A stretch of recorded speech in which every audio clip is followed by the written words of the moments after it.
Welcome to the United States of Tiffany. Our commentary offers a humorous take on wrestling.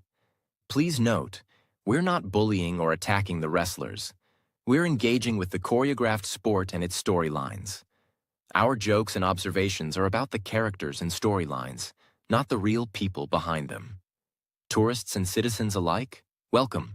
Enjoy the show, and remember, it's all in good fun.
Hold tight, y'all. We're gonna get started. I need you to open it and give me one, please, so I can take the pill.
Y'all listen. You only get a few things in this life, man. And there are very, very few certainties. But one thing you will always get when it comes to Randall Keith Orton is entertained. Now, I didn't get to watch SmackDown in its entire capacity. I saw it in pieces. But I did get to see Randy Orton basically abandoned everything that he had been holding on to these last couple of years and let the voices guide him wherever he wants to be. Now, a lot of people are like, why did they turn Randy? Randy didn't need to turn, and I disagree. You have to think. Look at the severity of the match between CM Punk and Roman Reigns. It's diabolical. You got to match energies. There's no way you're going to have Cody Rhodes and Randy in just a match where two friends are just going at it to see who's the best. That's not going to work. They had to take it to another level. And Randy Orton's level came out of nowhere because nobody expected it. But, I mean, no pun intended. This is Randall Keith Orton we're talking about. All right. Now I'm gonna be honest with y'all. I didn't watch the whole promo. I didn't need to. I saw Randy get up and basically tell him this was supposed to be easy. It was supposed to be Drew here. I wasn't supposed to be trying to fight you. I wasn't trying to fight you. I didn't want to do this.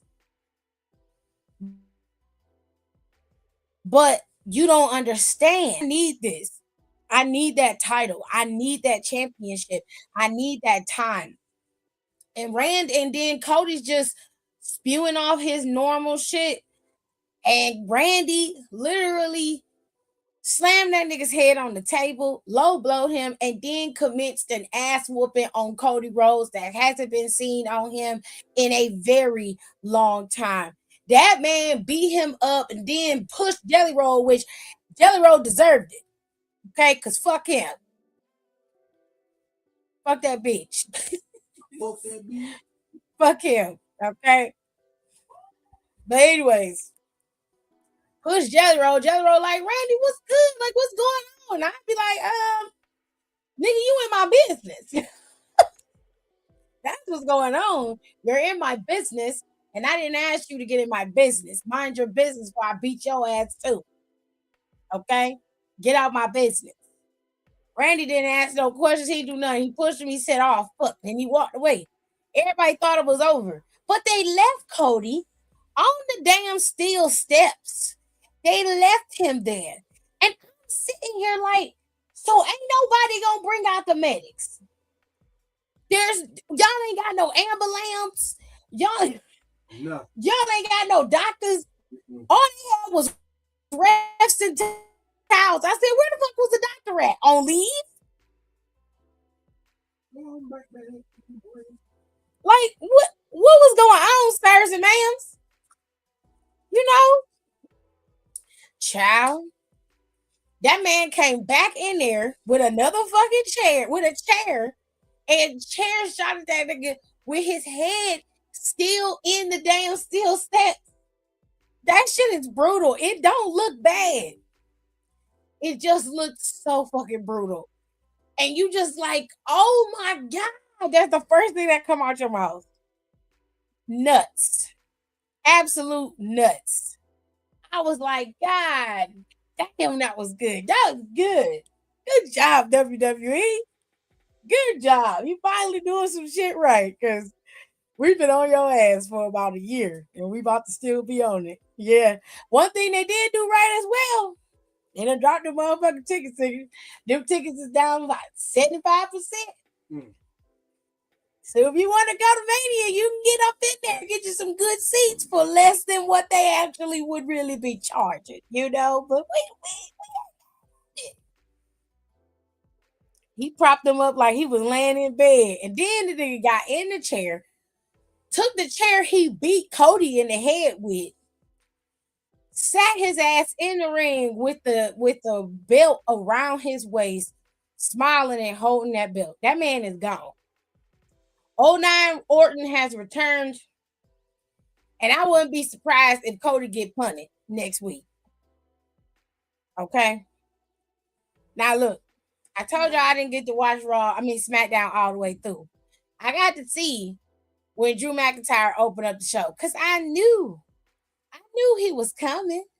Okay, Drew has a telltale. Okay, he can't stand when he lose. And he decided to come out there and call out Nicholas and said Nicholas was a corporate stooge and that it was his fault. He cost him his title. And Nicholas said, nah, you know where I come from. You know who I am. You're not finna disrespect me like that. Now, he said, I'll take a lot of shit, but you're not going to sit up here and talk crazy about me on national TV. You better back your ass up. Okay? He was like, now the reason, he said, now you want to bring up motherfucking Royal Rumble and you want to bring up Elimination Chamber, but you conveniently left out that you interfered in both of those matches, preventing Cody from getting a fair shot at you, doing this shit on purpose. And now I see why. Because if he does get a fair shot, well, then you lose. And that's exactly what happened. So Drew got in his feelings, got to stomping up the damn steps. went up there and was like, "You need to make this right now." Then Jacob music hit. Jacob said, you mad at everybody else. You mad at Nicholas. You mad at Cody. You're calling out refs. You're doing this and you're doing that, but you ain't going after the one person who actually screwed you. Me. I screwed you out of the championship. And what you gonna do about it? That nigga looked him in the face. Said, what am I gonna do about it? I'm not gonna do nothing. I quit. I would have been cracking up if that man would have said, I don't have to take this. I'm going home. I would have loved it. But he ain't got enough cojones grandes. Now, I thought he was going to come in there and mess up Jacob's match with Trick Williams, but I didn't watch that match all the way to the end. So somebody tell me, did Jacob beat Trick and did Drew come back, or is he just gone? Because if he's leaving and he actually quit, I imagine the reason why he quit was because eventually he's getting ready to go film for Highlander. So he's going to have to be out for quite some time, and they need an excuse for that. And I guess Drew wanted to leave early, but the plan, from what I understood, was that Drew McIntyre was facing off against Jacob Fatu at WrestleMania. At least that was the original plan. So somebody tell me in the comments what happened during Jacob's match. I knew he did. I knew he came back. I'm not crazy. Okay. So I'm not crazy. So I called it before I didn't even see it. I knew he was gonna bring his ass out there. I knew it. Drew came back at the end. Okay. So I was right. So they still gonna have this match. Drew McIntyre and Jacob Fatu are gonna fight at WrestleMania. So Drew basically quit to just throw Jacob off guard so he can come in there and cost him the match. Okay. Cute. Love that. Hold on, y'all.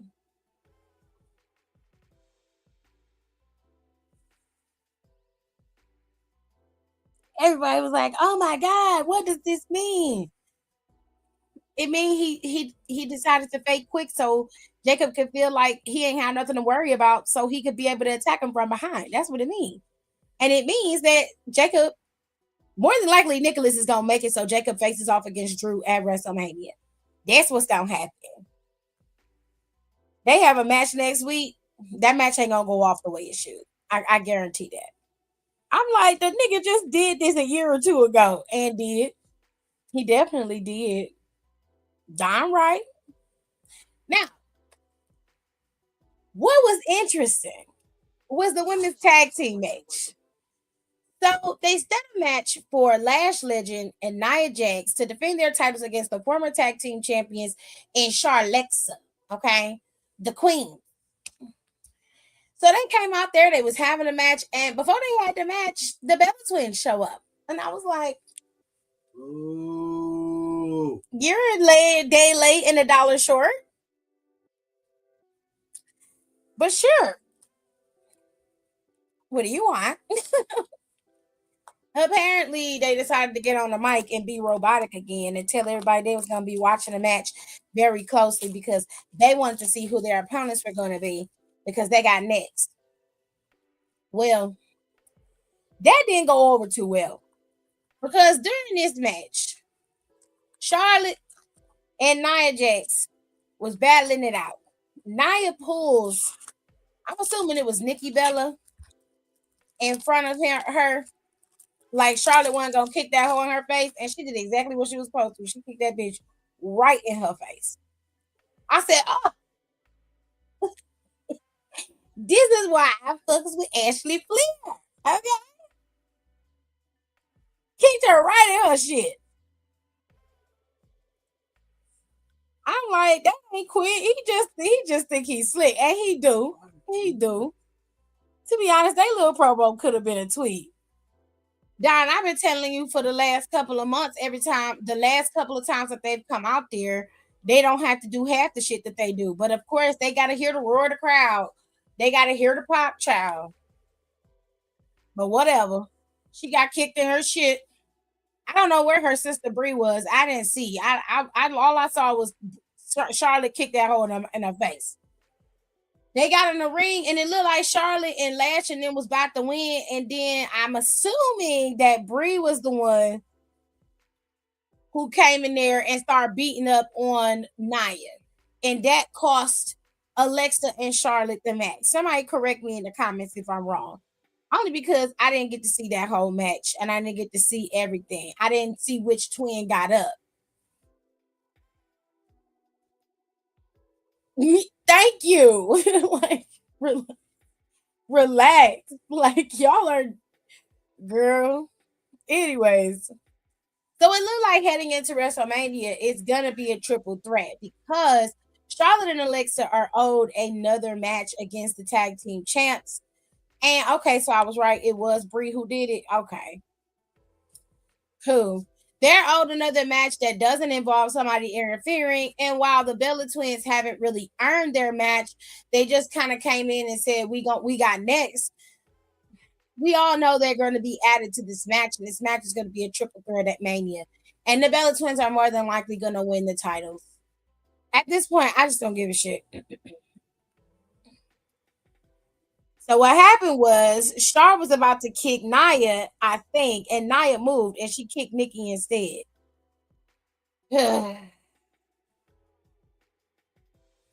Well,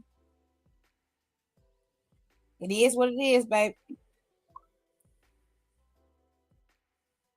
Anywhoosies. So Danhausen still cursed Miz, and Miz had an interview with bum ass what's his face?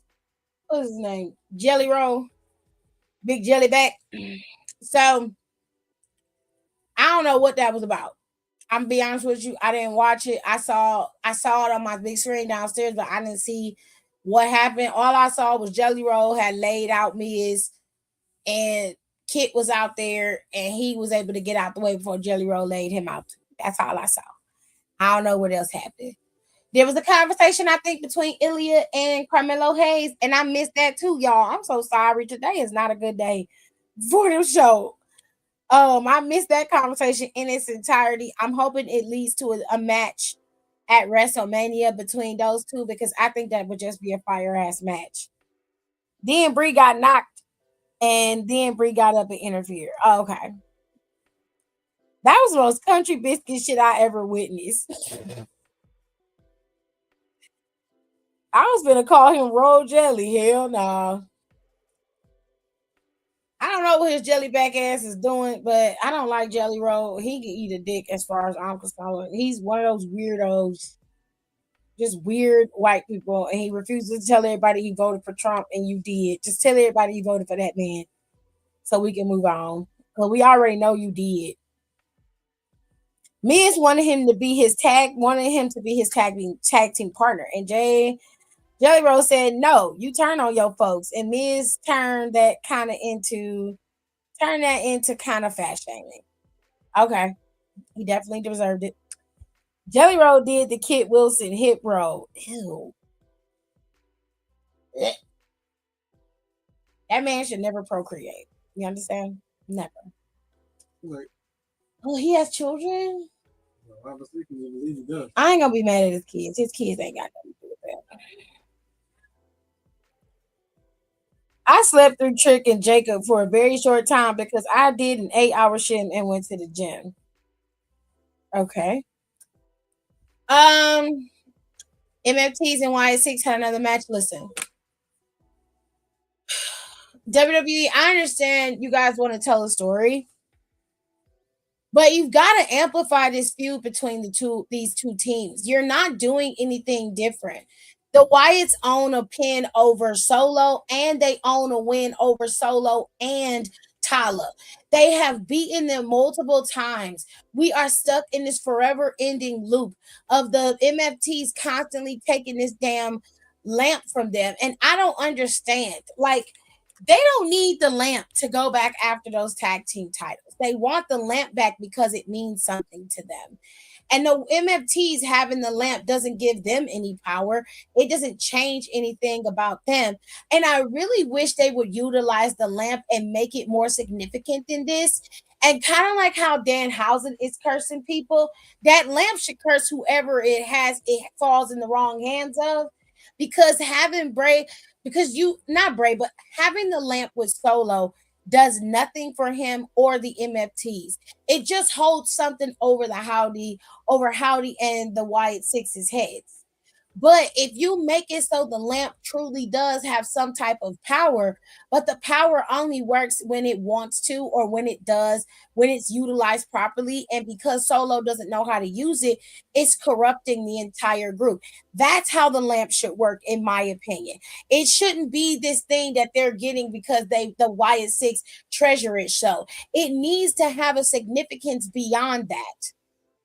And I don't understand why they're not utilizing that to the best of their ability.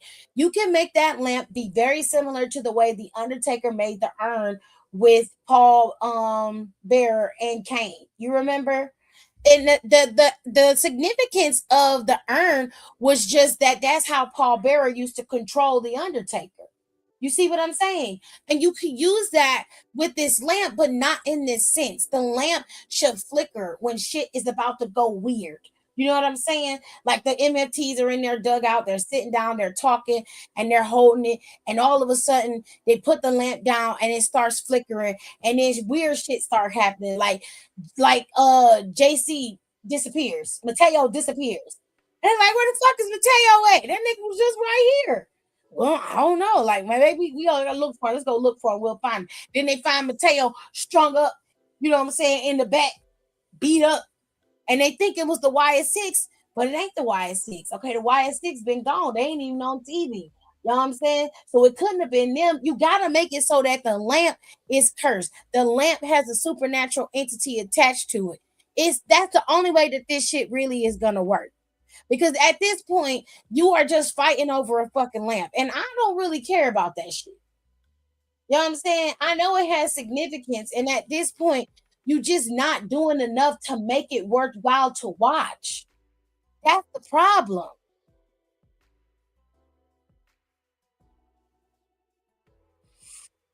Okay. But he was like, bitch, because of me, you wouldn't even realize you needed to lose weight. So you're welcome.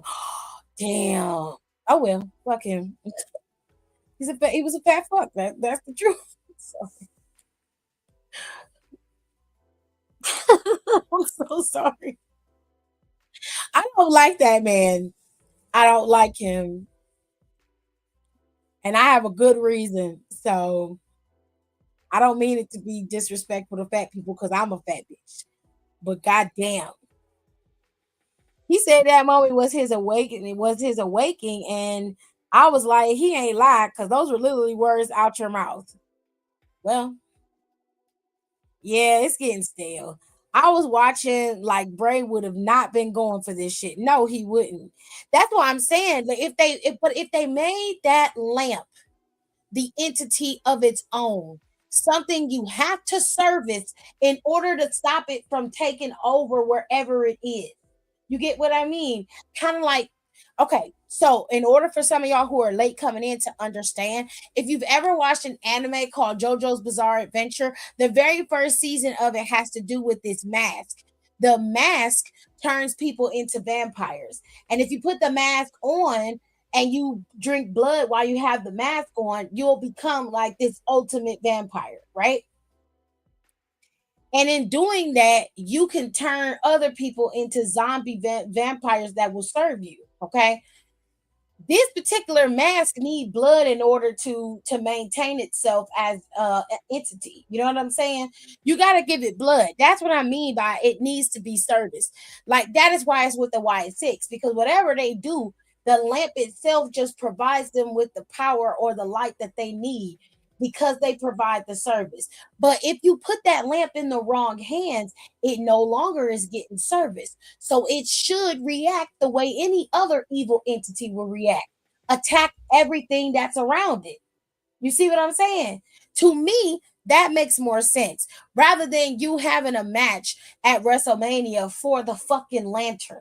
That makes no sense to me.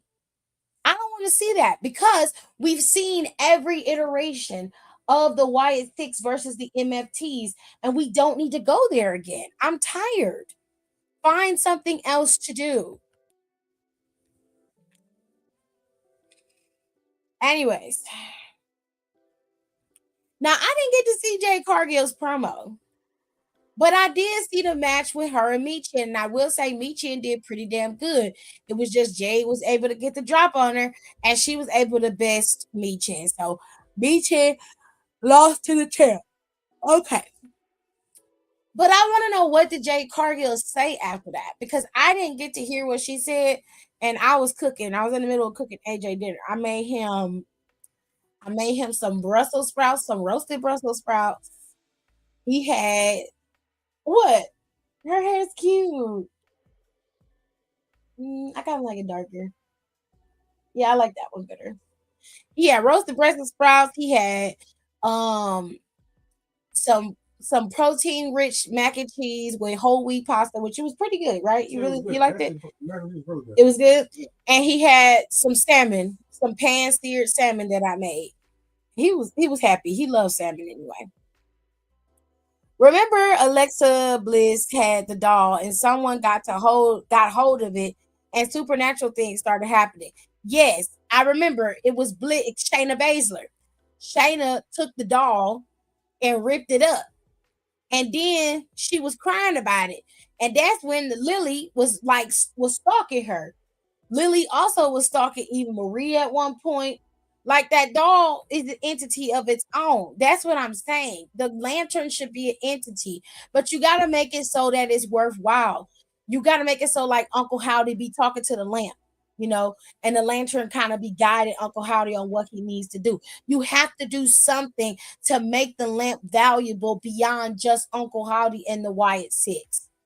If there's power in the lantern, it cannot be controlled. Uncle Howdy doesn't control it, he services it. That's the way I would have written it. But niggas don't think like me. Okay? They don't think like me.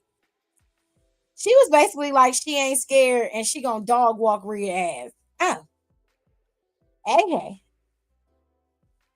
Then Rhea came out and said nothing. Well, what the fuck did she say?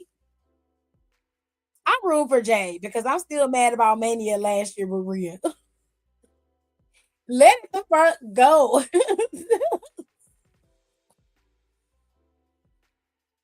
I saw that Jay Cargill didn't even attempt to fight her. I know that when she came in the ring, she had a mic in her hand, but I didn't see what Rhea said. All I saw was that fucking pop is nasty. I feel like I wasted my money. All I saw was Rhea was in there with, I think she had shorts on. I don't know. I think she had shorts on. She was in there talking cash shit, and Jade walked out like she ain't say nothing. And I was like, okay, let it go. Shit, your ass is always holding a grudge. He said, no, you right. Said her ass shouldn't have been there. She could have been fighting Lyra. You mean EO?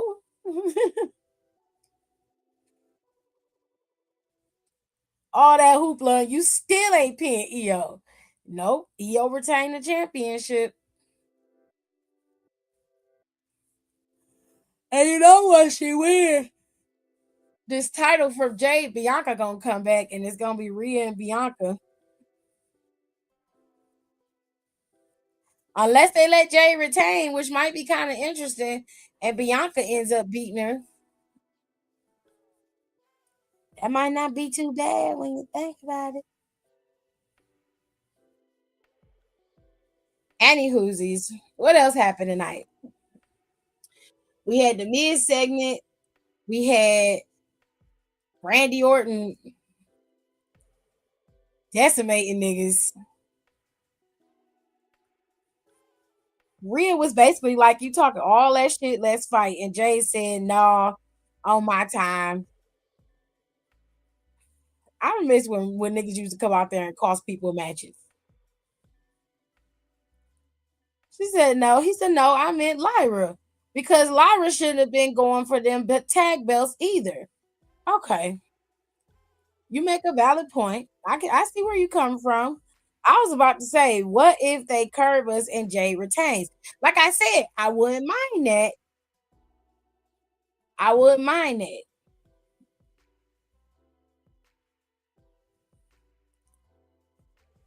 I don't really care who wins with the women's match. I really don't. It's not like, ooh, I need Rhea Ripley to be champion. Or, ooh, I need. Here, Don, I'll let you in so you can explain it. Because I know you in the comments typing one.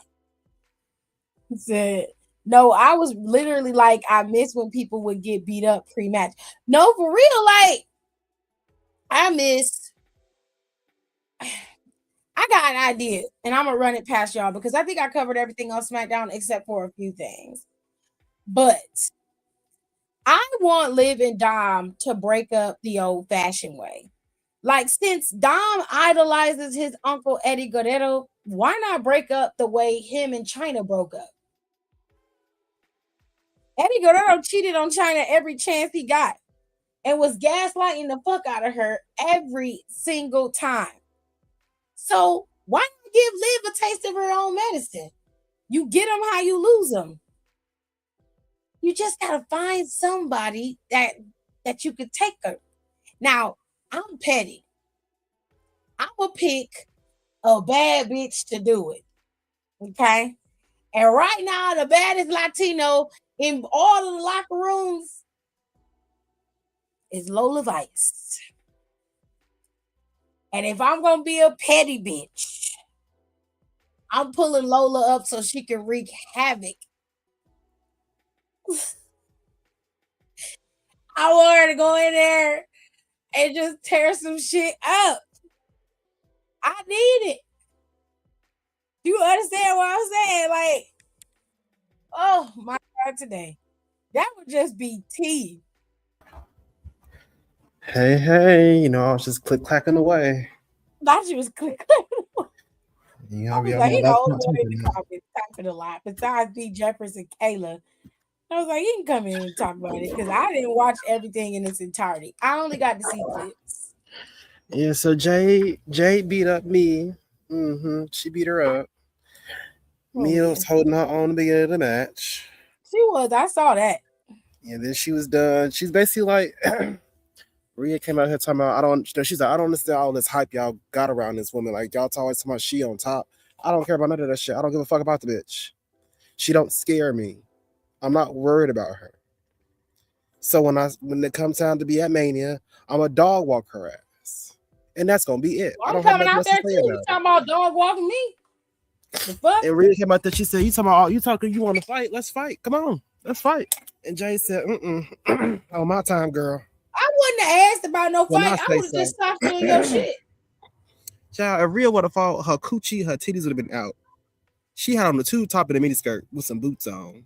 Why the fuck did you wear that to the ring? Rhea was not ready to fight. What's wrong with you? Rhea was ready to go to the Never club see after the Rhea show in no got off. tube top and mini skirt. What kind of shit is this? Rhea was ready to hit the streets. After that Girl, red light went off, she was ready to leave and go in them Phoenix streets. you had on a fucking Liv Morgan outfit. What is going on? Did y'all trade clothes, bitch? Child, you know that's our best friend. Girl. Who does he cheat with? Lola? Who you talking about? I want him to cheat with Lola. Who? Damien?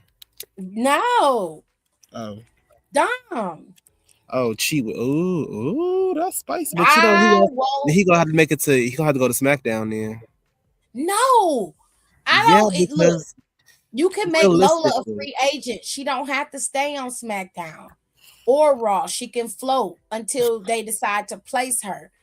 Bring her up by SummerSlam. You can make her come up by SummerSlam, but because see, I don't think Liv winning that Mania. I don't think so either. I don't think she winning that Mania. She could. She very well could.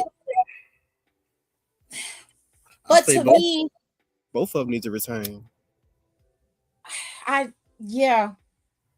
Hell, everybody can retain at Mania. Only person that can't is Cody. Yeah, baby, you gonna have to drop that. And I don't mean no harm because I love Cody. But after what I saw today, and really not even that, it's just that Randy don't have a lot of legs left in this business. Randy already 1 foot out. And it's been that way for a while. So for him to revive OG Orton to tear your ass apart like that, yeah, they're gonna give him that championship back. He's going ahead and go on a little tail run. I get him about. They can have a run all the way till SummerSlam, and if you want to keep Cody in the title picture, then so be it. But I have a feeling like Cody finna be getting beat down a lot. I feel like Sammy gonna start just beating his ass eventually, because Cody be cussing his ass out every week. And I'm gonna root every time this week. Every time he do it. I'm gonna root when he do Sammy it. was like, he was like, I don't know, you think you people won't look up to you or some shit like that? And Cody was like, bitch, I didn't tell you to look up to me. Matter of fact, look at the title. Look at that. Think about that. Dream about that. All right. Sleep on that. All right, bet. I'm like, okay. And Sammy was like, fuck. I did it again. Made Fuck it about that me. shit. Beat his ass. He like that shit. Dry, I need your help. Because he was throwing this little pity part like he'd been doing for the past couple of weeks. And Cody no, was that's like, what I'm saying. I don't need. I love Sammy, so I don't want to see him like that. Me either. Go ahead and crash out. Shit. Whoop his ass next time you say that weirdo shit to you.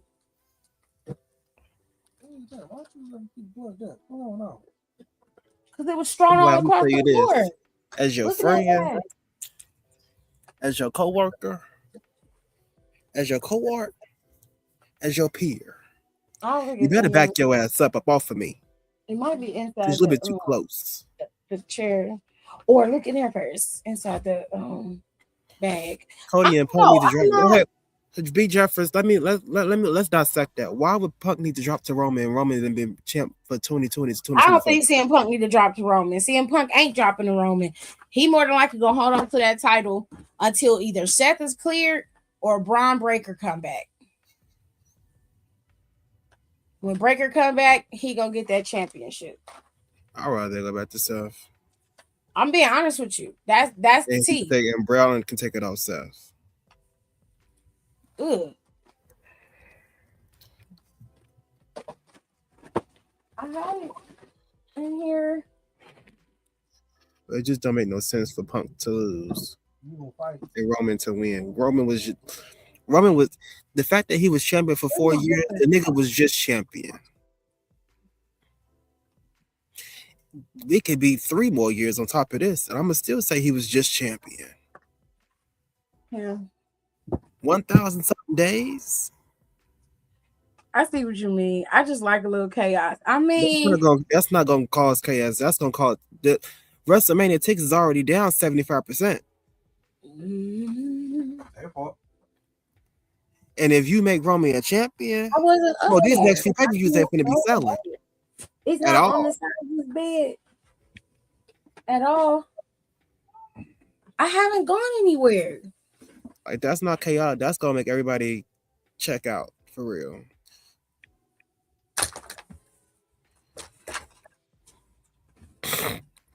Hold on, y'all. I gotta try and find the cord for my computer. But Cody can lose. I don't care about Cody losing. Cody was just champion for 2 years. Yeah. Was he a 2-time, 3-time? Yeah, he a 3-time now. And if he won't be 4-time, he gonna have to win it back from Randall.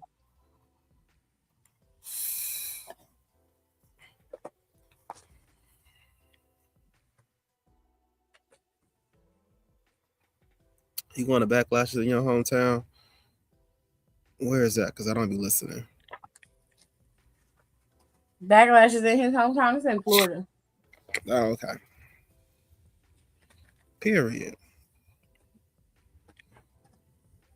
Is it underneath there?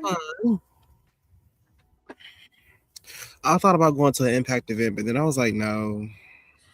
They're coming to Cleveland, and I want to go, but their seating at the Wallstein is The tickets it's are not as fine. good. The show was good. It's just the timing of it, 9 to 11. Hmm? Ooh, Baby, I need to be in the that's bed. I'm sorry. not you need to be in the bed. Well, the seating is gonna be a problem for me. And then it's on a Thursday. Mm. I can't do that, babe. Mm-mm. Sorry. I don't know where I did it. No, when I get done filming, I'm gonna find it. What else happened tonight, y'all? Nothing that I can recall. Oh, Tiffany. Oh, Tiffany.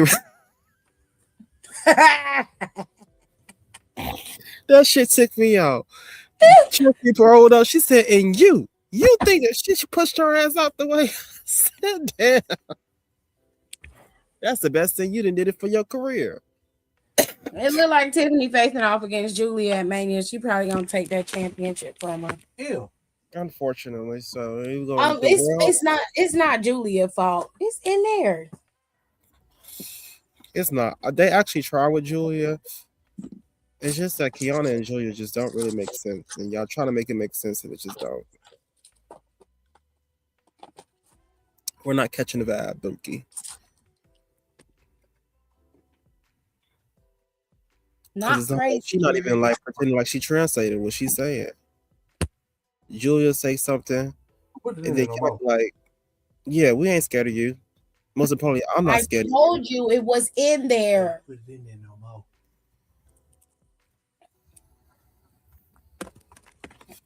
So because you didn't look for it, it can't go in there. After I told you it was in there. All right. You gonna snatch it? Okay. You on some nigga shit today.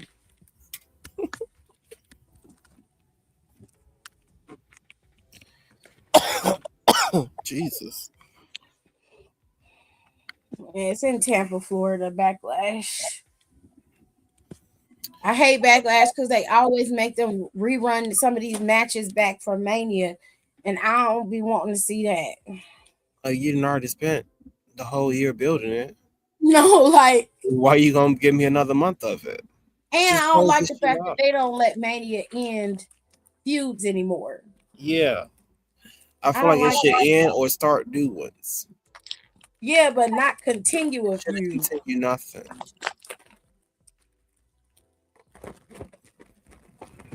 I think that was the whole point of WrestleMania was the end game. Right. And that's the problem now. We don't never have a fucking end game. That is the problem. And we need one. So on and on and on and on. You need a new direction every once in a while. I can't stand when Triple H would be like, well, what if? And I'd be like, please don't say your what ifs. Please. Please. Your what ifs make us die a little Extended about inside. 6 more months. And you No. like, yeah, well, what if Mania doesn't end? And it's like, nigga. Me in the writer's room. I'm like, let me be honest with you, Paul. People have ADHD. Not ADHD. Staying in the store for too long. Some people literally stop caring. Some shit you can't have every story going 5 to 9 months. It's just not realistic. It wouldn't be so bad if you would just make it worthwhile. If you give us a feud and like they're actually battling and leading up to it, but it's gotta escalate. Like, I didn't mind Cody and Drew's match, but it was always something happening in the matches. It would have made more sense to me if their feud, the first match at WrestlePalooza, yeah, the referee being knocked out or the possible cheating, sure. Then you had the escalation happen at the next PLE because Drew is relentless. He's not gonna give up. So you just keep upping the ante. Drew cheats, it don't work out for him. He wins, and then Cody wins. Cody's been winning this whole time. So Drew, it would make sense for Drew to continue the relentless assault on Cody. but he would have to attack him mentally, which he was able to do. And then they threw a monkey wrench with Jacob coming in. Then they didn't even let that fully play out the way it should have because Drew interfered in that. And I was just like,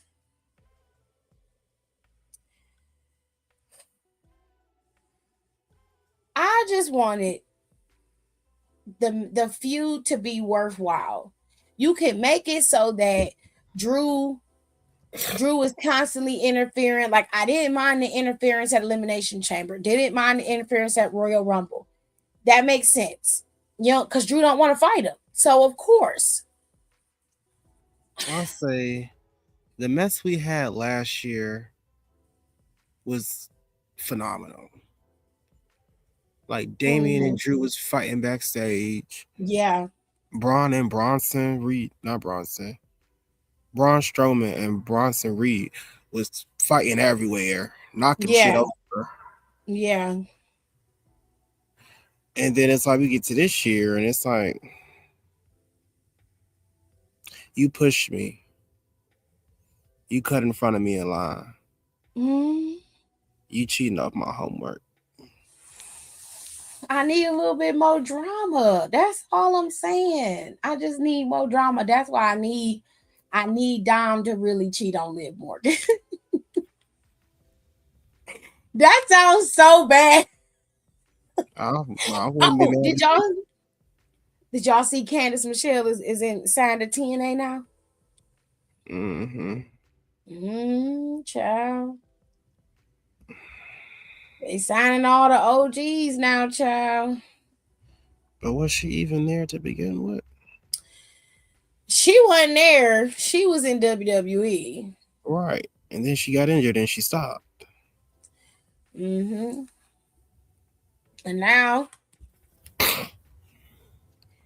she in TNA, baby. And I'm like, what's going on? Like, wouldn't y'all go for somebody like Eve Torres and You finna tag up with Mickey. You know they besties. Oh Lord. Or I didn't know that. I didn't know that. They're cool. I wouldn't say besties. Ain't she a MAGA supporter? Ain't she MAGA though? I mean, last time I checked in 2020 when she was barely blinking, yeah. Wasn't that a whole thing where she was online and crying and Shelton Benjamin had to come to her defense? I think so. He ain't making no better. I'm like, why are you defending? That's his friend. I said, okay, babe.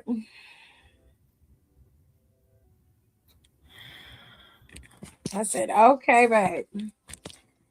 Now there's a few other things. So Ricky Sosa debuted over in TNA this past Thursday, and he got a raucous response. The Sosa, bang, bang. Yeah, bring out Chief Keef. Bring out the drug dealers, the gangbangers. Hello. How are you? Okay, so yeah, Ricky Sosa and TNA. AJ Francis has re-signed with TNA. Steve Macklin is back. Steve Macklin is back. He also re-signed, and they're getting ready to have Rebellion in TNA in May, I believe, and that's going to be here in Cleveland at the Wall Stand. I want to go, but I need to be comfortable when I sit down. Kira said, well, Dom is cursed. I wonder how that's going to play out at AAA. I think he's going to lose that title, honestly.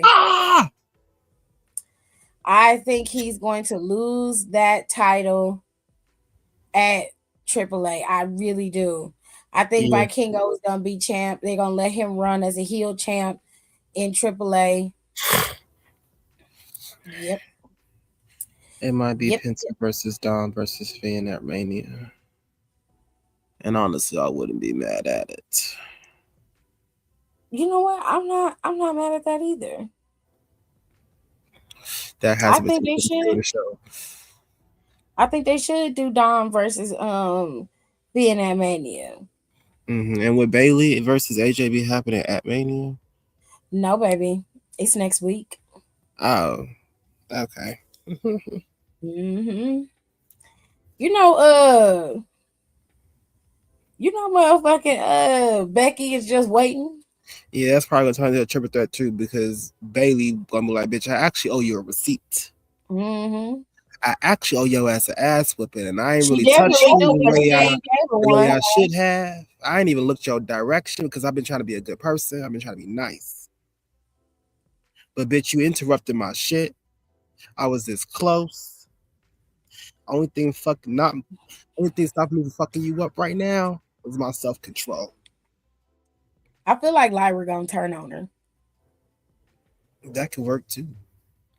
I really do. Lyra ain't been a heel yet since she been on that roster, and I just have a sneaking suspicion that that heel turn is coming very soon. Oh hell, make it a foul boy. Add a heel to it. Mm. I wouldn't care. I wouldn't because it didn't get defended last year, so something got to give. Y'all did it for Yeah, the SmackDown Women's Championship one time, a fast pack elimination challenge. We could do that. It's 2 nights, for God's sakes. they saying they booking this whole show with a bunch of women. They got about 6 matches planned for WrestleMania. Good. Let's keep that same energy moving forward. Hmm. It should be at least 45, 55. Women get 45% of the show.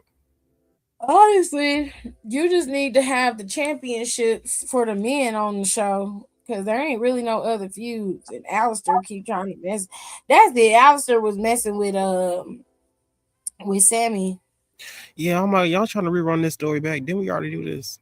Yeah, with fucking it was a better story with Karrion Kross. Karrion Cross and Charlotte and Scarlett. That was a better story. And I understand why people wanted Karrion to win, but if Karrion was on his way out, then It wouldn't have there made no really was sense. no point.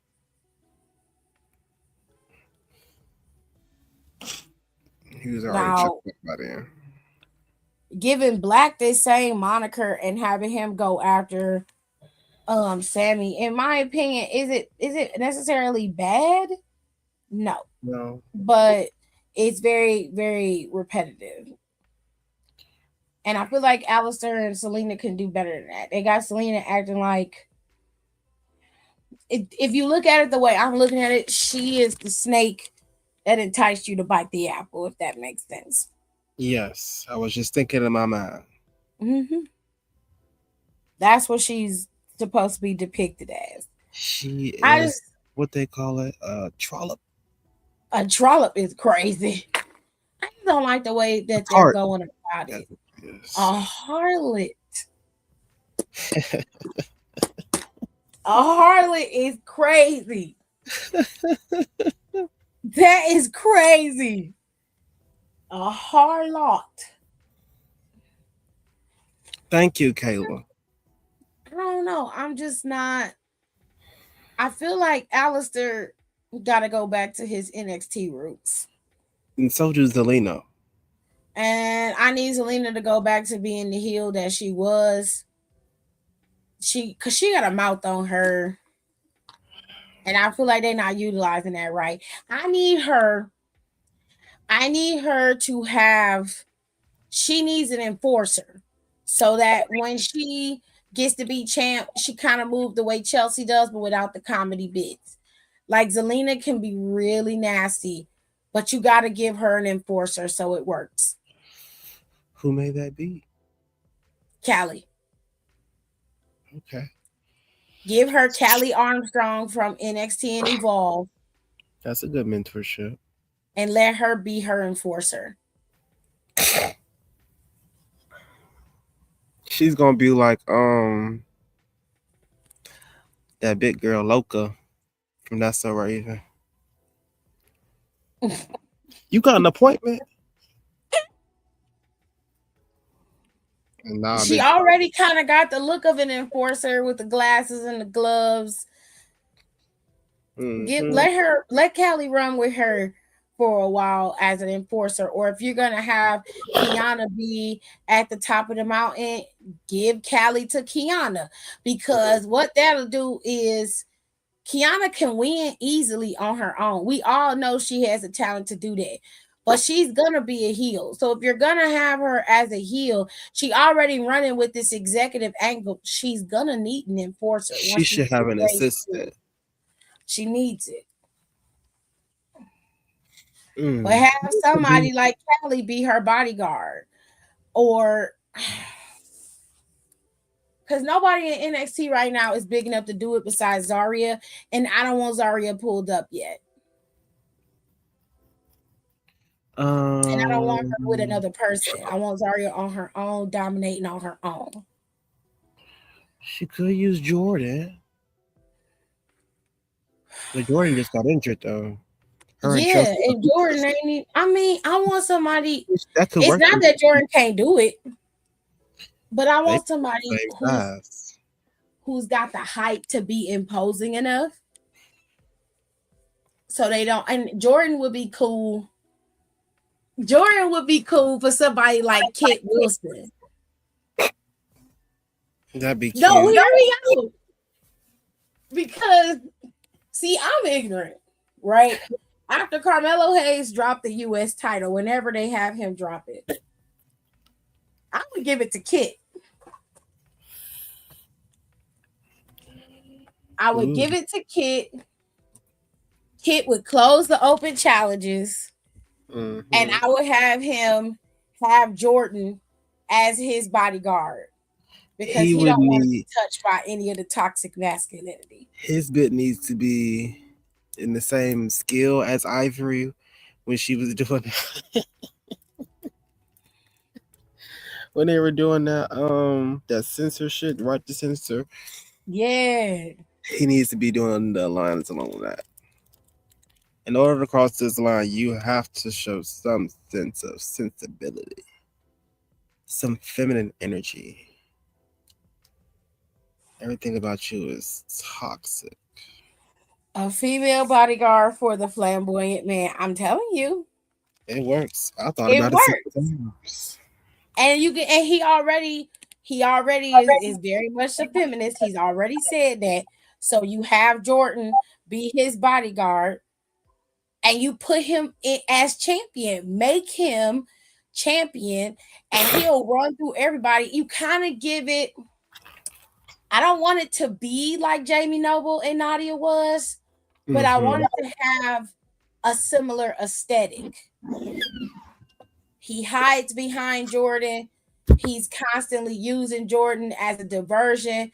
She fights his battles. It'd be very similar to the way it was in the early days with Triple H and China when they first made their debut with the female bodyguard.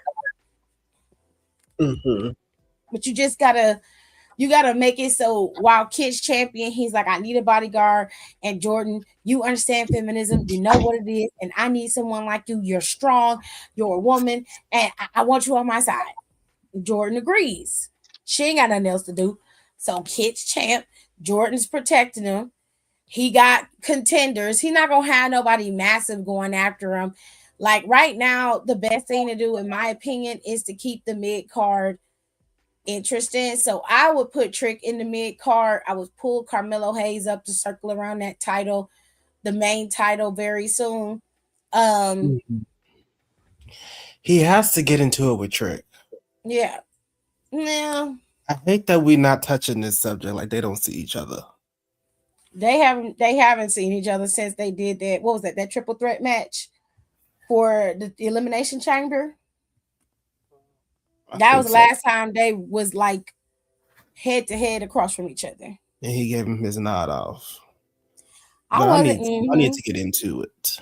I wasn't watching at the time, but was China the bodyguard for Eddie, even though they were a couple, or was Eddie more the aggressor? No. What Eddie Guerrero did was he liked her. So he courted her for a while. She kept denying, turning him down. She said no because you're not ready, and he was just like, I want to be with you. He called her his mamacita. That is the reason why Rhea Ripley and Dom's relationship, Dom called her his mommy. It was a play off of that.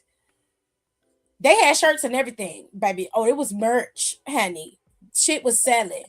Now the story with Eddie Guerrero in China was he was very much a ladies' man. So no matter what and how much he claimed he loved China and wanted to be with her, he always cheated. And she always caught him. But somehow this nigga would smooth talk his way back into her drawers every time. The last straw was when China didn't make it to the arena in time, but she did always run interference for him. So on that part, you're correct. She would sometimes interfere in the matches. She would protect him. People would try to come after him. She would stand in front of him to keep him from being attacked. She wasn't like Rhea was, where she would taunt them, because Eddie Guerrero was kind of a tweener at that time, but China was a face character. She really was. The last straw, if I recall, was when Eddie Guerrero was supposed to meet China at the arena. He didn't show up. She was there, and something happened to her. And the reason why he didn't show up was because he was in a hot tub with two of the other girls from backstage, and I don't know who it was. It was one of the girls that they had brought in but didn't last longer than maybe a year. They didn't really become a full-fledged wrestler. It was two girls like that. So he was in the hot tub. He was talking to them, talking about how much he didn't really care about China. He didn't love her. He didn't want to be with her. And he just got busted. China saw everything. I don't know who put the footage up for her to see it, but somebody put the footage up. China ended up going in the back, caught them back there, and told Eddie it was over. He got out, begging her to stay, told her she was his mamacita or whatever. But this was the last straw, and China had a plan. So China ended up, I think Eddie Guerrero was champion at the time. I can't remember if he was like Intercontinental champion or what, like European champion. I can't remember. But he had a big match coming up. China was supposed to be there to help him. But he ended up losing that match. And he thought that, he was going to go to his mamacita and hug her or whatever. And that lady low blow him and slapped the shit out of him and broke up with him right then and there. I really wish they would put the stuff up with the archives so y'all could go back and watch the stuff, because that stuff was peak. And when I tell you that those storylines lasted for months, we're talking like the courting of China, trying to get with her, happened for at least a month. Then when he finally got with her, like she came out there to the ring and he was telling her how hot she was, how sexy she was, and she was feeling it. And she kissed him and they got together. And then their courtship began. And I would say TV kayfabe wise, they dated for about a year. They were together. And I remember China saying when he died, because he died, I want to say it was about 2 or 3 years after they had their relationship, because it was still on SmackDown. The whole show, Eddie Guerrero was a big point of SmackDown, as was The Rock, because SmackDown came from him. He's the one who came up with the name. What's his face? Brock Lesnar made his career on SmackDown. That's where his career came from. That was his bread and butter.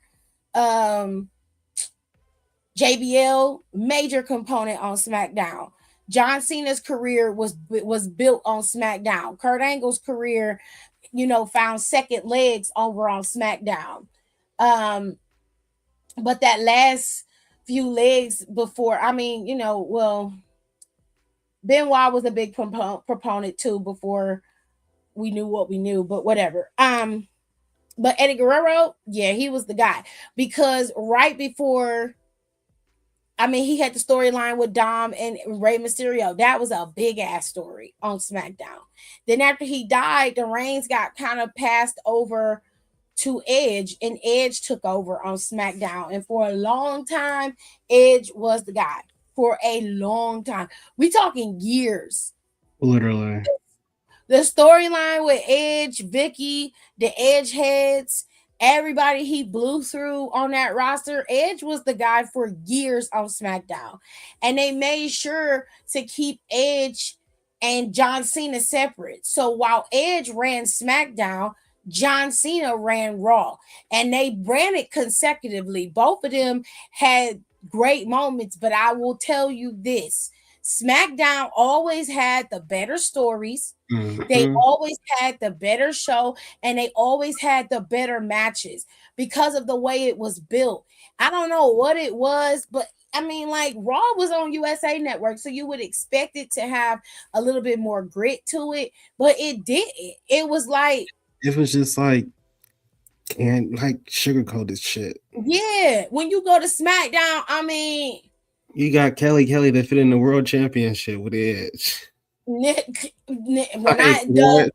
then too for the women, they had shit like SmackDown had Mickey, SmackDown had Lay Cool, and Lay Cool ran SmackDown in the women's division for over 2 years. Yeah, they had to keep them and Maurice apart. Maurice ran Raw. And Maurice was on Raw. She was on Raw with Eve Torres fighting with her. They would have epic battles on Raw all the time. They always ate down. Always. I love the matches. I've seen clips, but just didn't know the fine details or how it ended. Yeah, if they ever put up the full vault so you can watch it, which is why I low key wish that Netflix would just buy it and just put the shit up there. Like the whole thing. Because letting ESPN house it isn't gonna do anything. And I don't even see the shit up there so you can watch the old episodes. And I really hate it because the WWE network was so ahead of its time. And the cool thing about the network, or the best thing about it, is that you could go back and watch those older shows and you knew exactly where it was, because all you had to do was pull up a SmackDown. Let's say you went back to 2010. The cool thing about it when they finally updated the WWE network was that they had each chapter set up so you knew where each match was. You knew where each segment was. They told you who was in it.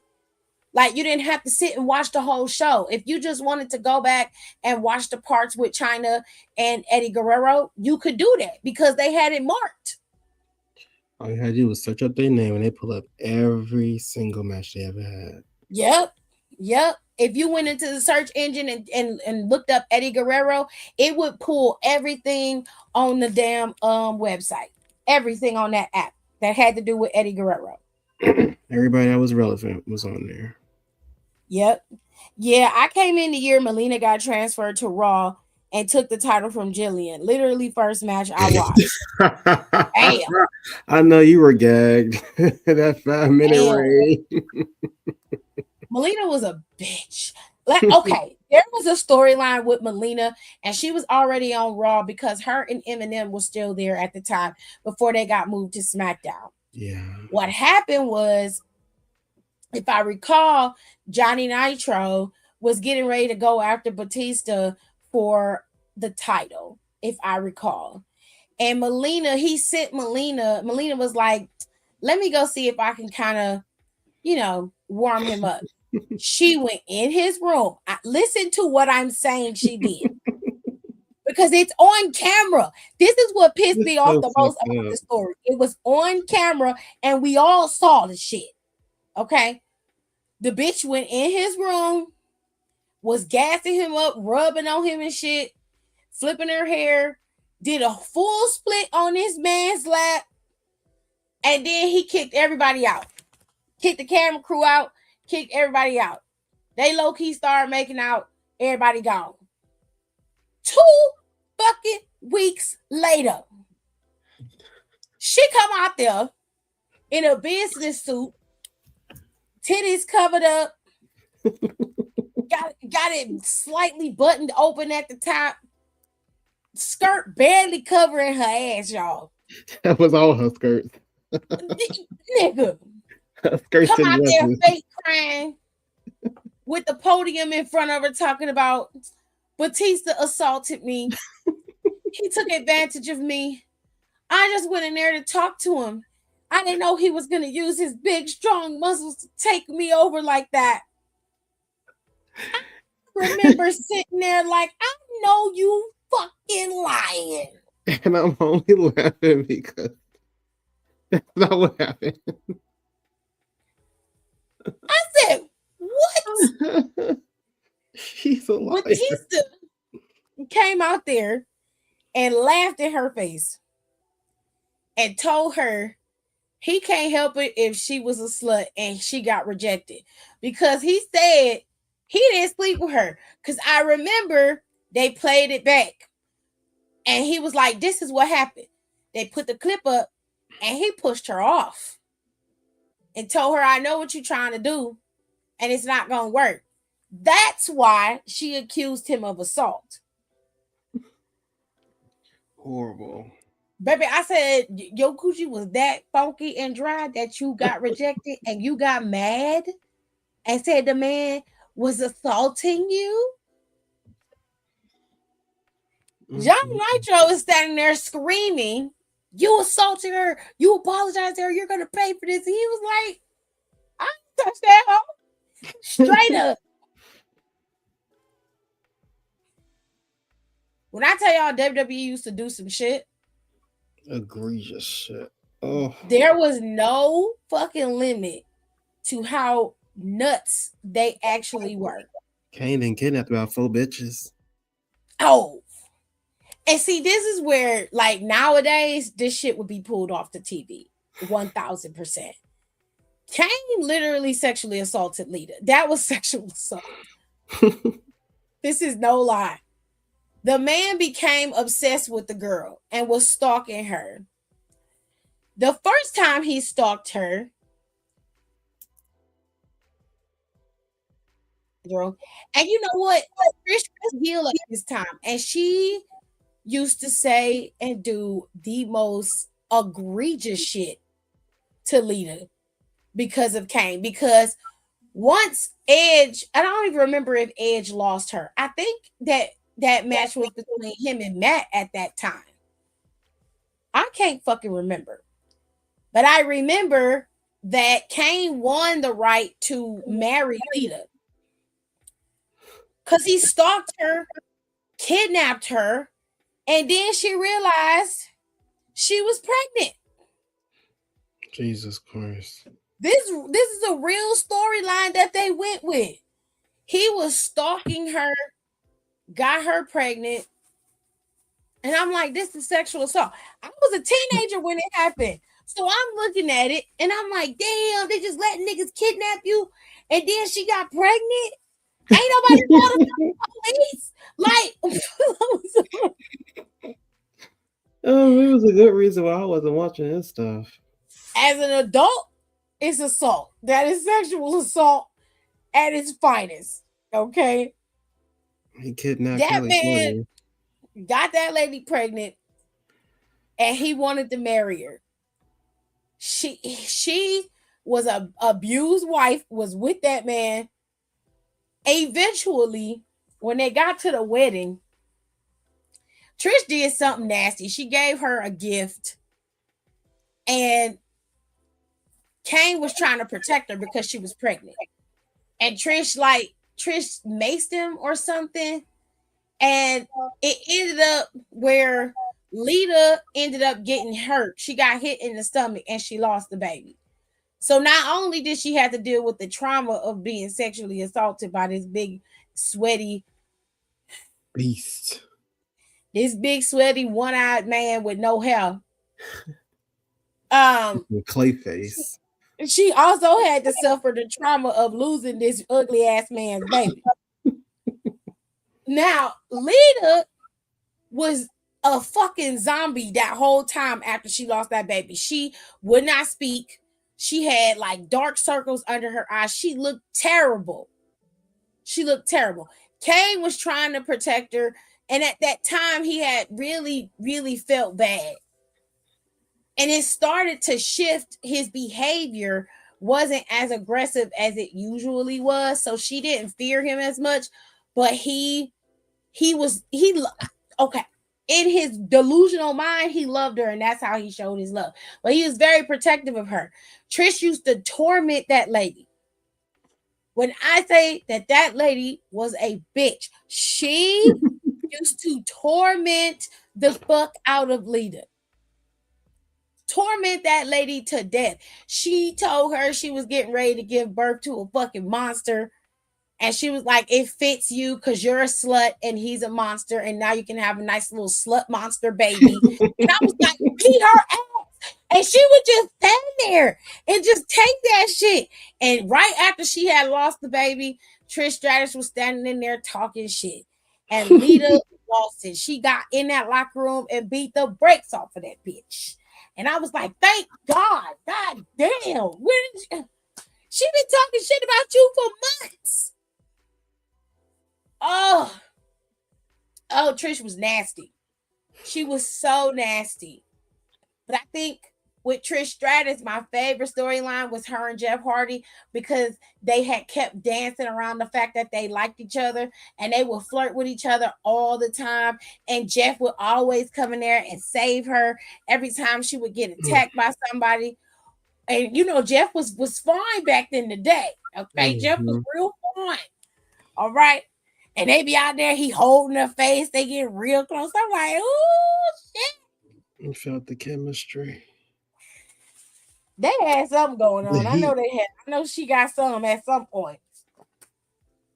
She ain't gonna admit it, but I know she did. She need to put it in the book somewhere. Anyway, she tell somebody hell. She know she hit that. Put it upside down and backwards in the book. Jeff was on drugs. He don't fucking remember it no way. So. Shit. Just tell it. He don't care. You can't confirm more than now. No. But back in the day, they used to have really good stories.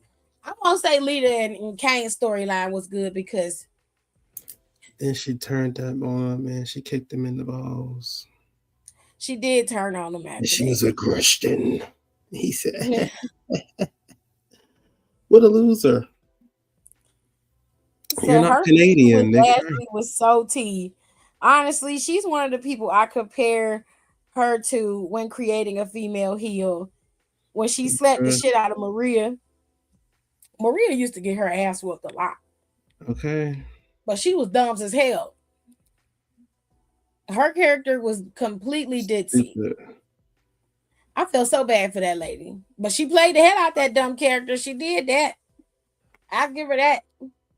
Now, there was one storyline that I loved. And it was later on. It was around the Ruthless Aggression, heading out of that into the PG era. Because it was around the People Power time. When Laurinaitis was there as general manager. And he had Eve Torres as his liaison. And his chief commanding officer, or whatever he called her.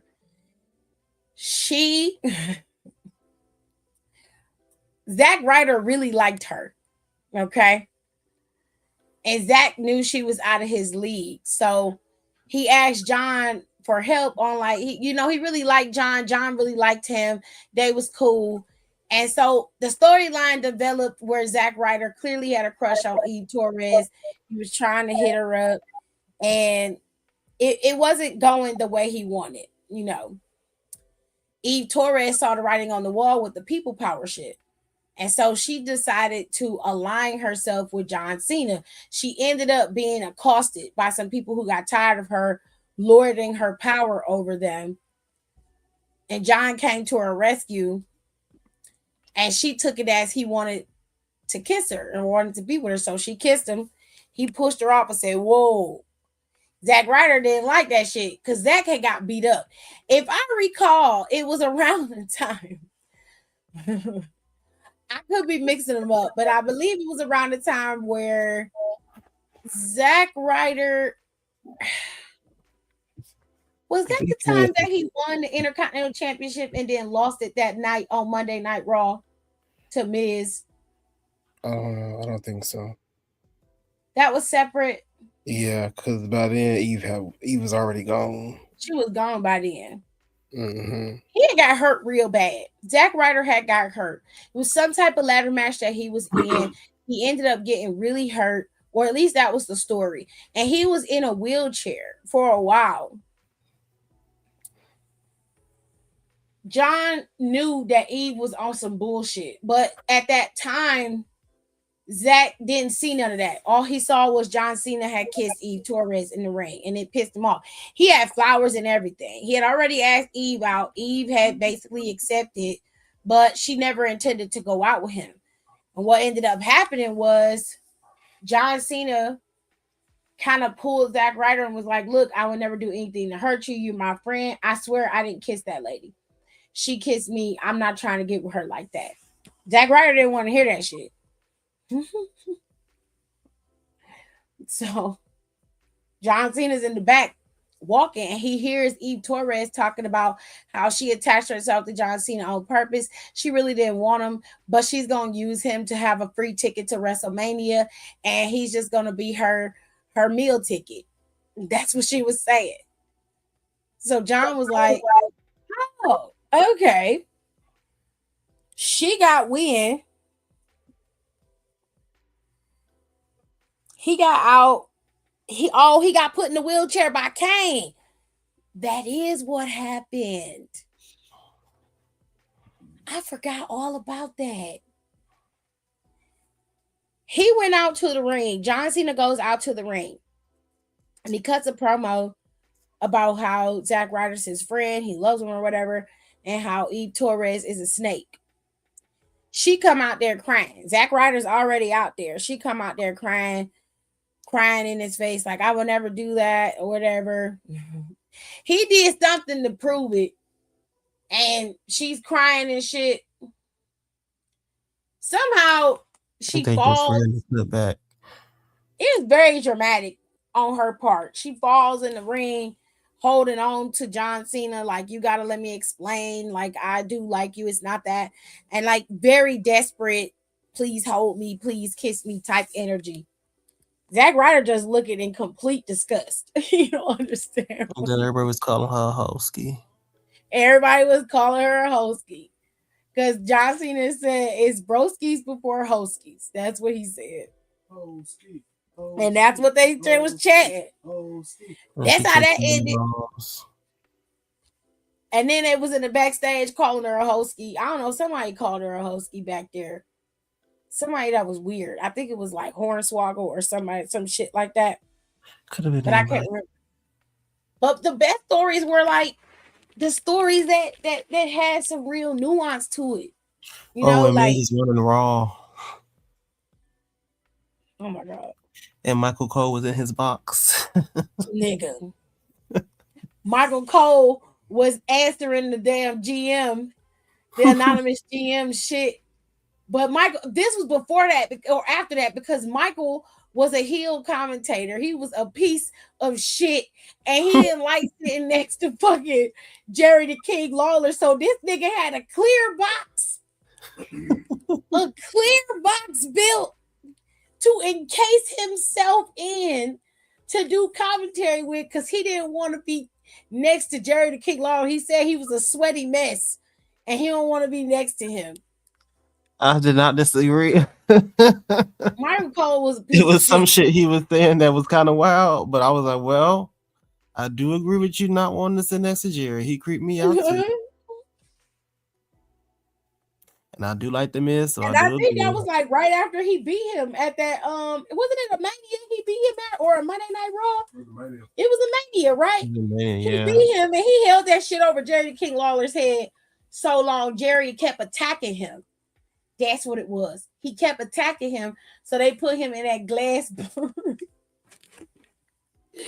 put him in that clear box. So Jerry couldn't beat him up no more. It was so crazy because he said he didn't like him. He didn't like anybody. He didn't give a fuck about the show. Nope. He didn't You know, care. he was self-serving, and Trashing everybody. his ass wrestled in a traditional wrestler one piece In a with the traditional. ear covers and everything, very close to what the Rick Steiner would wear to the ring. Nuts. And that match is on WrestleMania, y'all. When I tell y'all that SmackDown and Raw Eat used My to be Soul so match. tea. If you don't watch nothing else, I'll tell you what to watch. You gotta go watch Lake Cool and them saga if you like watching. If you like watching some very vindictive, mean girl, Regina George type shit, Mm-hmm. Lake Cool is gonna give you that. That shit was kind of funny.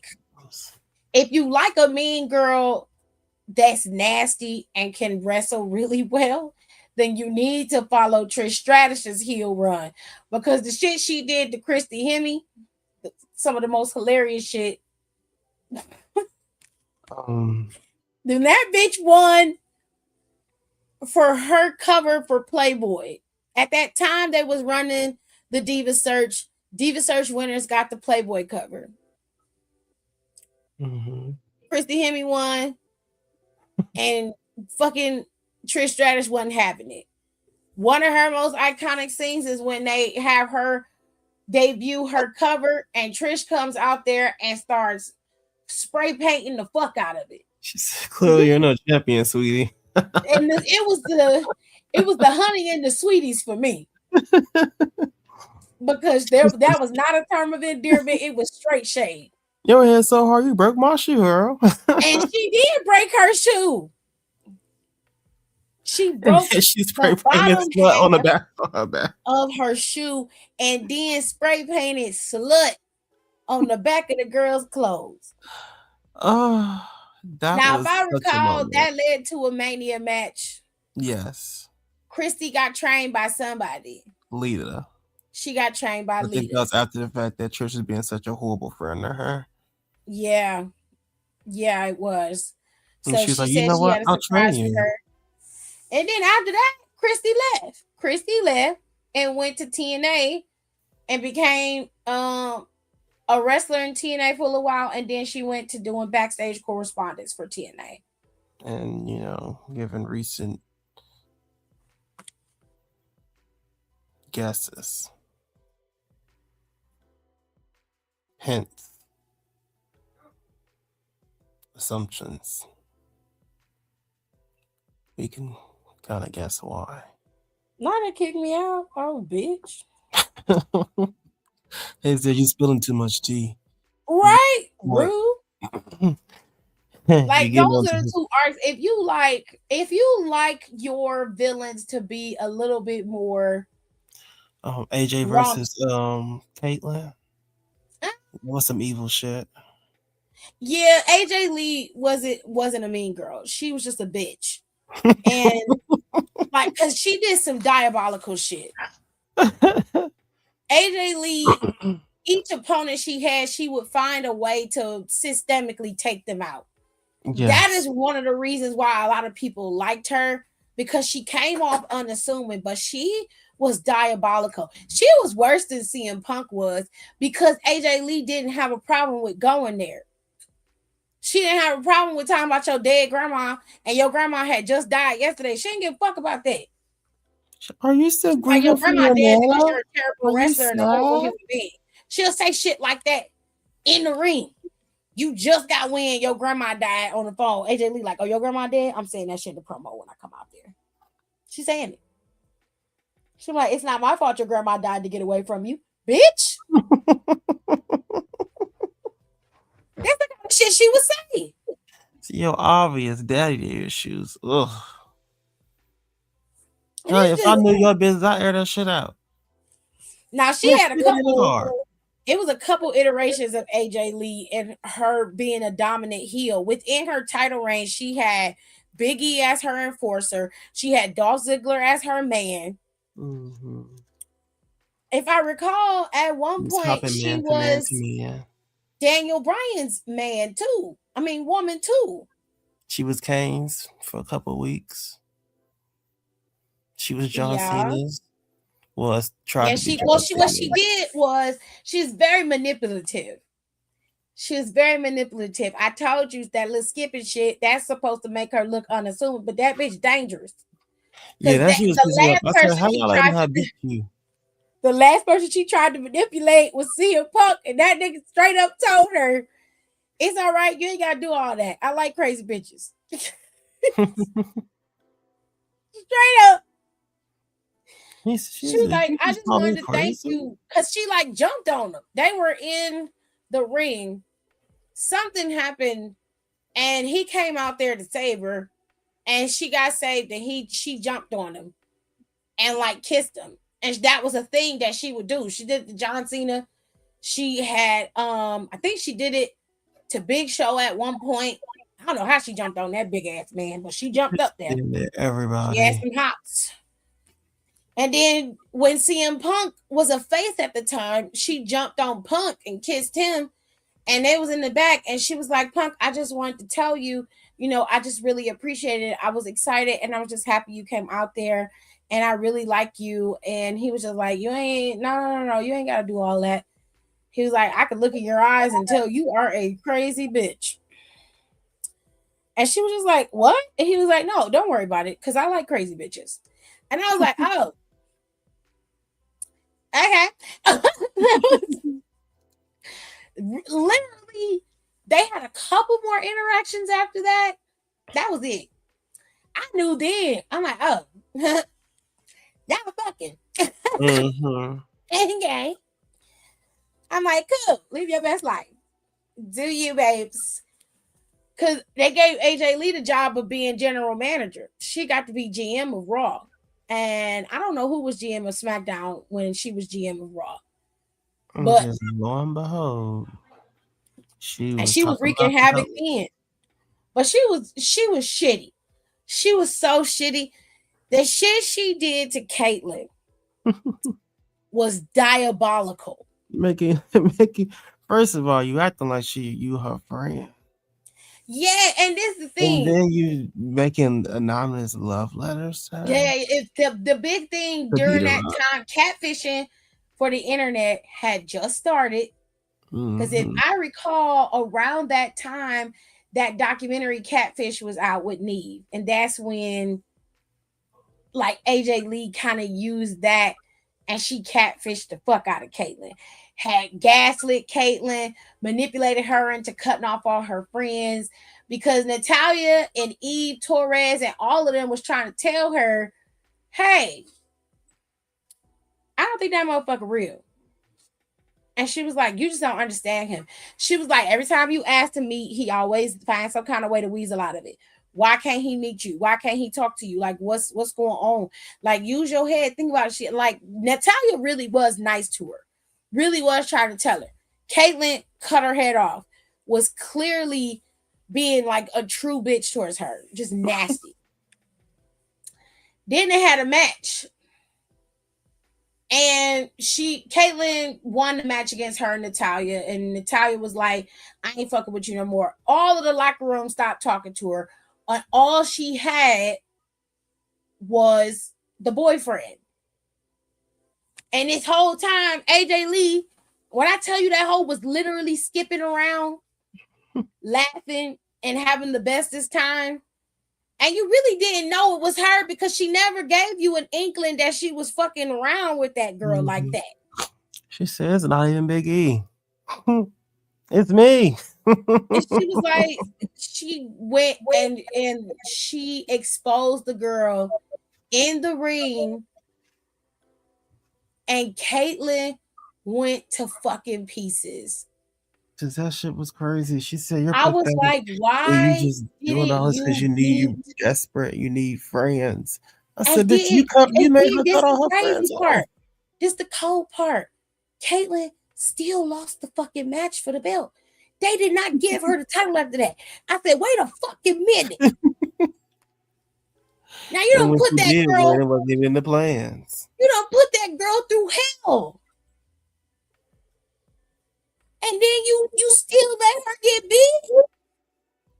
And she didn't even. I'm over it. AJ Lee didn't even cheat. That was a clean win. So after that, Stephanie McMahon's punk ass decides that now she need to step in. And she was like, because she was talking big balls. AJ Lee was like, none of you bitches can do anything with me. Stephanie McMahon came out there and she said, what you did to Caitlyn was disgusting. She was like, I know you're not talking, Stephanie. You I seen just the things you know done did. you're not judging me. And I was like, oh. Stephanie put her hand over that microphone real quick. She said, let me tell you something, bitch. Okay. You forget I pay your checks. Okay. Your house, your livelihood, this motherfucking title, this belongs to me, goddamn. You understand? I love Don't that get when she beside had yourself in this fucking motherfucking ring because you think I'm out here trying to be nice. I will fire your ass today. Do you understand that? Okay, going back to your little story. She did the same shit with Nikki. Nikki said, I'm unstoppable. Y'all can't touch me. I'm hot. Not even Stephanie can do this. Stephanie said, Stephanie said, hey, here, that's not cute. Style and watch grace. your fucking mouth. Styling with That music hit real quick. She don't waste no time. You ain't get no more words after you say my You ain't name. gonna say nothing else once that name come out, she ready. And then I don't know Charlotte what she tried it did to too. She AJ said, Lee. hey. She said, hey, I ain't not Charlotte. You ain't even fucking with, like Tony Bray said, you ain't fucking with me. I'm a heavyweight. Was that the same This day ain't the that same thing. no, because Paige came out that night. Oh, I think she checked Paige too. Yeah, I learned something from that lady now. No, the night that she went after Stephanie, Paige came out to congratulate her on winning. And kick her in the face. And that's how she won the Divas Championship that night. She won it. Oh, yes, against AJ. Yeah. No, I don't know. No, because that was after the Mania. She had beat everybody. That was in New Orleans. Because they had made her go in that. They put her in that match where everybody was her opponent. Yeah, and she tapped on Naomi. Hold on a second. Then after that, she was talking big shit. And then Paige came out there. She said, I just came to congratulate you on your big win, your historic title reign. Yeah, then AJ was like, girl. She was like, girl, crazy. what the fuck? You making fun of me? You challenging me? You think you're better than no, I just came out here because I admire you and I respect you. And she was like, bitch, I don't want to hear that. She said, well, admire this. Slap. Get me a referee. Next thing we know, it's a title match. Impromptu. And she did lose in a few minutes. And it was to Paige. Now, if you weren't an NXT watcher, which most of us weren't because, we were probably kids. Okay, so I remember what happened. When Stephanie came out there, all of the divas had came out there afterwards. Stephanie also said something to Caitlyn. And I can't remember what she said. But it wasn't good towards Caitlyn either. And Big E had to carry AJ Lee out. I combined the two. Because they ended up fighting after she had destroyed Caitlyn like that. Because all of the divas had came out there. You had Layla, Cameron was there at the time. Natalia with her old nose. She had her old nose then and her old lip. She hadn't got her new stuff yet. And then Alicia Fox and she did. Why? That's the way you said it. She ain't got that new stuff yet. Okay, I'm gonna show y'all what I'm looking at. I had to go look fucking clothes or something. I need y'all to see what I'm seeing because you're gonna be like, okay. I know what you see. I remember old Natty. Before that Total Divas money was hitting. Yeah. See? Mm-hmm. This is all I'm saying. Wow. We was in trying times. That was the roster. That was all of the women with the exception of Caitlyn and AJ Lee. AJ. That was it. I think at this time the Bellas was out. That's what she told her. See, ooh, I got you. I got you upposted thought. You with it. You got everything with it. That's what she told her because Caitlyn music hit while Stephanie was still talking to her.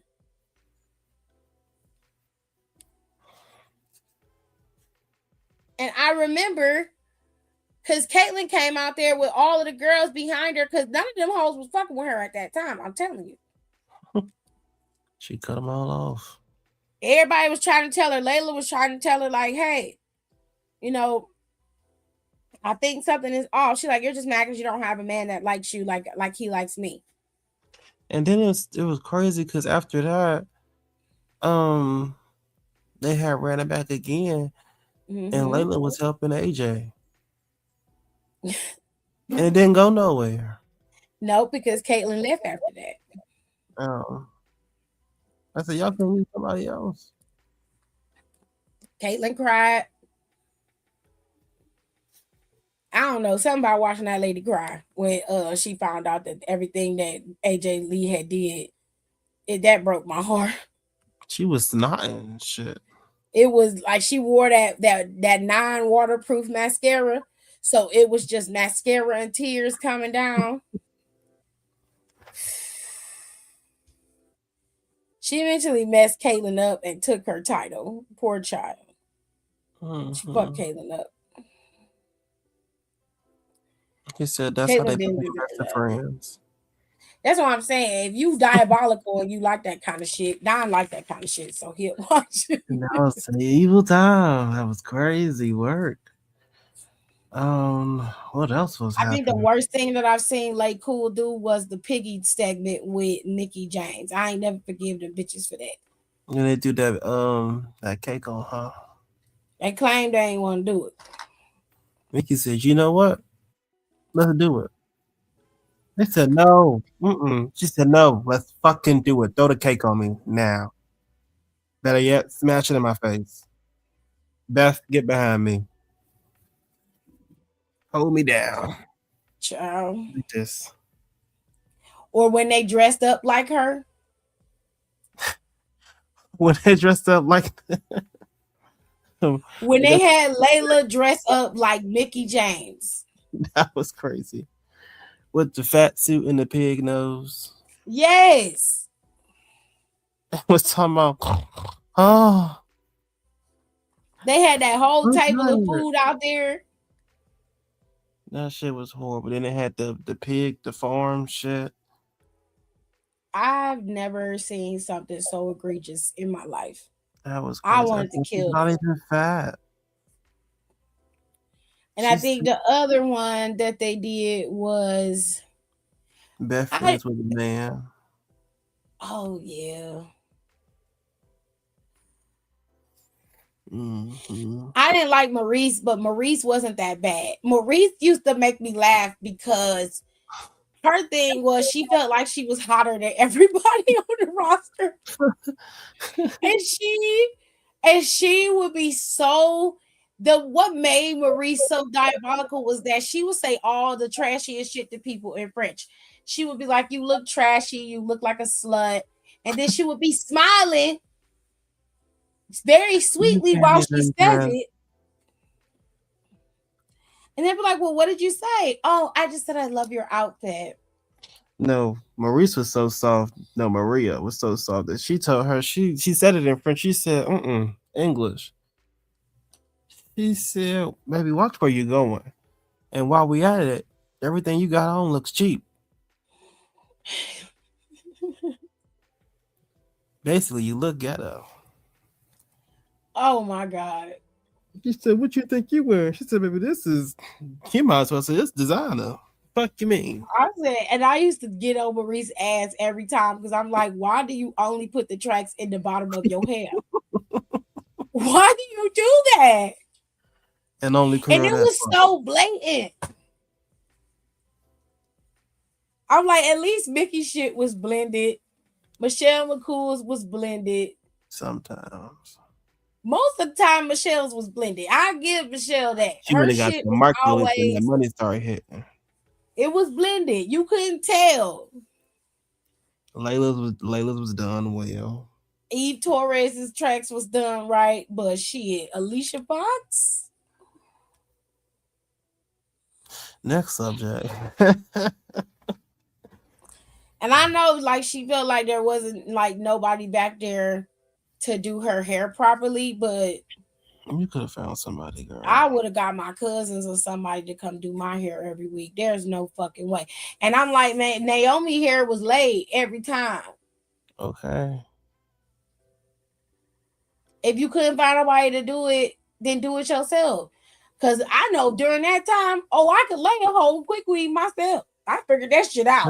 Naomi found somebody the day before Mania to redye her hair and bring whatever left of it back to life. Alicia was a great wrestler, but she used to get on my nerves because her weaves used to get on my nerves. Her best hair was the fuzzy hair that she came in with. That was the tanker line hair. When she had that bob long cut, it was cute till she decided to put it into until she pigtail, overwore it. and then you could see her fucking tracks in the back. And I was like, "You dirty She bitch!" had What an you extended doing? stay, and then she did that blonde shit again. Then she left that in too long and I started said, wearing "See, headbands. I said, "This ain't working out, mama." I tell you, every time you bring your ass out here, you embarrass the culture. Every fucking time, you just lost. You just a lost cause at this point." But that title, And right? if you like, I mean, if you're a Bella Twin fan, you'll enjoy their saga too, because they had multiple parts to theirs. There's the time when the Bella Twins was gonna get fired. They was only used to like prop up celebrities. They were rarely used to wrestle. And then all of a sudden they came up with this idea for twin magic, and that became their gimmick and their thing. Then you stopped seeing them. They wrestled a couple times on SmackDown. You didn't see them anymore. They moved them over to Raw, and Daniel Bryan, the twins were going after Daniel Bryan for some reason. He was the golden boy. And at that time, Daniel Bryan was dating Gail Kim. That was the story. And they stole her. They stole him from her. Yeah. I said, well, why I want her when you got two of us? He said, you know what? You actually make some sense. All right. You know, get up, move your legs. You got to get up out here, girl. She said, what? He said, yeah, sorry. One of them was like, no, he ain't. Stop. Joe did. He said, what? And she left. And that was the last we saw of Gail for real. Because then they had because after that, they didn't even, Gail left and went to TNA, I guess.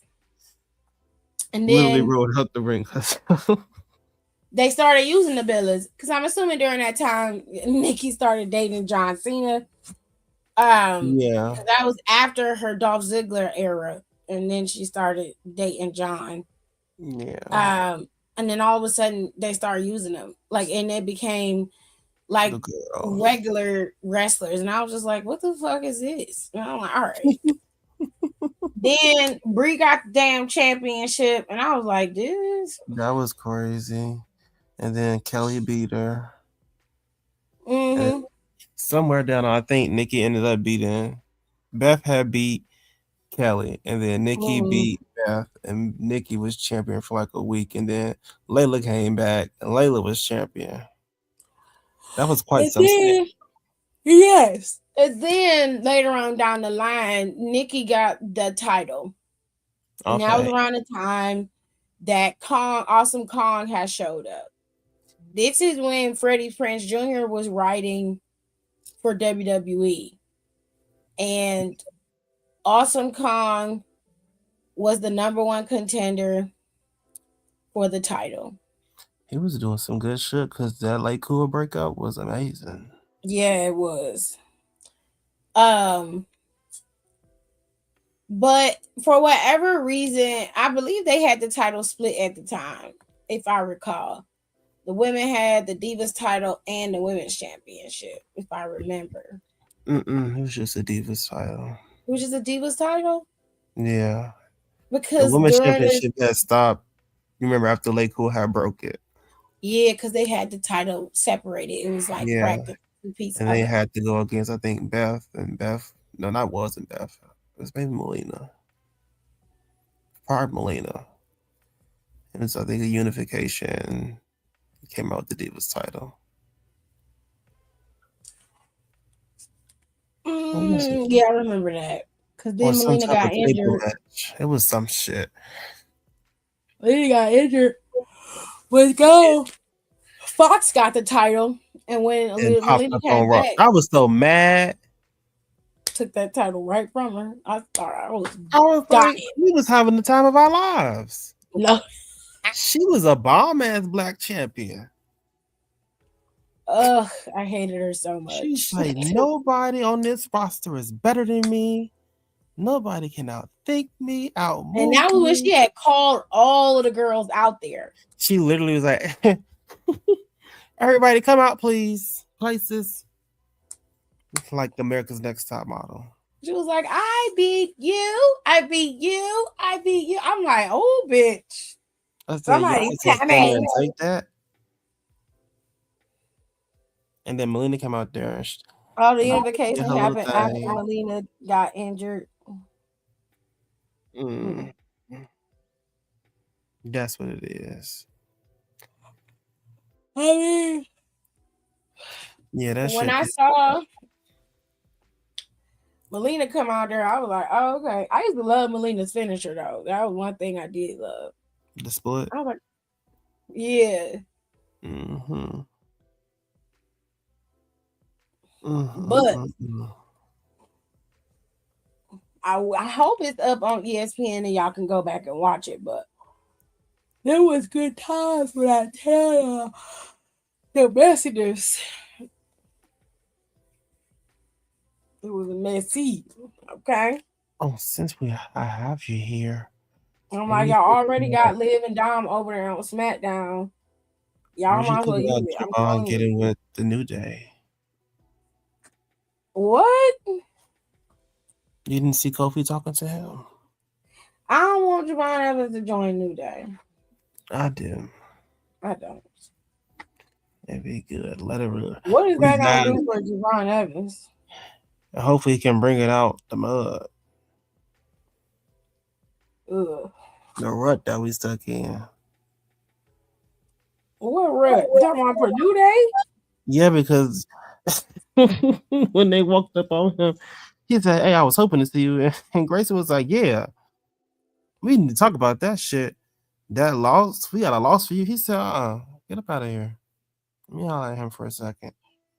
He said, "You want me to go?" I said, "Yes." And seeing this how they treat their motherfucking members, I wouldn't join the New Day. Fuck that. If I want to go get abused, I'll just go in the ring with Obafemi. I don't need to be because heaven forbid I get injured, bitch. But that's where you could kind of turn the tables with that. I don't You want just gotta him. make Javon, since he need a little grit. I ain't gonna do nothing but get jealous of the boy while he in there. Yeah, that'll be bigger. That'll be great. You just like chaos. That's good chaos. Like, That's 3 black men on TV. Randall beat the brakes off of Cody. He beat his ass. Yeah, that was crazy. Because I wasn't listening to the conversation. I mean, there really wasn't much to the conversation to listen to, if we're being honest. Yeah, he said, "I want your voices." He said, "You want the Well, voices?" he asked for it. You got it, buddy. You got it, dude.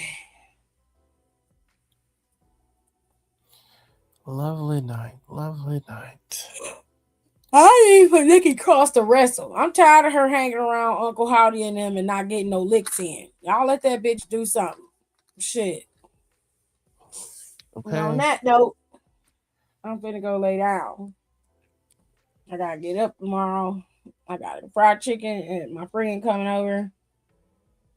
I did that lady makeup today and I'm tired.